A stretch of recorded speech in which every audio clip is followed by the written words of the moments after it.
হ্যাঁ, কি কইস বাবা, তুই এখন বিমান চালাবো?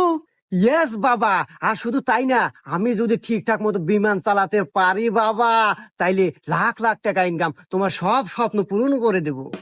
হ্যাঁ, যাই বাবা, হুইনা খুব শান্তি পেলাম বাবা। কিন্তু বাবা, প্রবলেম একটা আছে। তুমি তো জানো যে কোনো চাকরি নিতে গেলে টাকা লাগে, কিন্তু আমার এখানে টাকা লাগবে না। আসলে সরকার থেকে বিমান দেয়, কিন্তু তেল তোলার টাকা সবসময় দিতে পারে না। এটা আমাদের মতো পাইলটদেরকে ইনভেস্ট করতে হয় তেল তোলার জন্য।